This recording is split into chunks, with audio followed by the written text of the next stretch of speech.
pani na chuanin rimoi ro pui ber kan thiam em ahan chave mani cho zai ka chodin lo zai ve khana nuam anom le zala chon ka lo sui ve cha chu hey min em kur he kan mel chat mel thei lu to ka chu wangin tu mai na mel chazo kan iti mel khan min han enula kan lo lim ve top mai ni chu mo zai te kha min ti phur ve an nuam ve a la siam tu chuan Shingmi thiam na mo shingmi mi shingila thiam na fin na kan nei zong te choi moi na te dong mai la nang ma choi moi na dal the em ma ka thlang lo ti ni chumo amen zanina hianin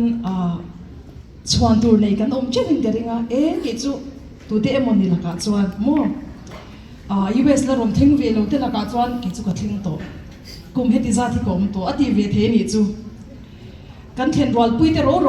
kara pokhan kini chu heti hian kanin siam lian deu to heta chon poisa ti a lo tammen ti vak lo asiam tam khain ti deu zelin ke sia poisa ka thlen rol pui te ain poisa ka siam tam to mo na cha ka thok to dar kara chu ti za chu dollar chu ti za chu som pathum lo chinin som ni ka lo to som ni lo chinin ni nga som thum ka lo to kan ti ni mai thea ma se pathian thua kan mo chu chuanga pian lal pa chuang ro se ti ni a zanina hian chuan turi lo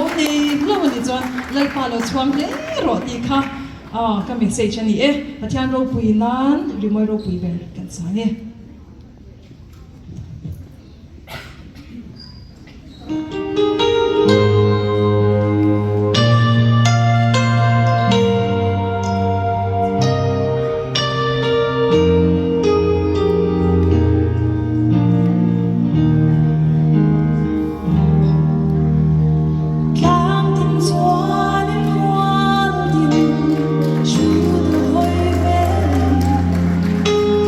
We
host ran kan nei lo boka hekin ma ni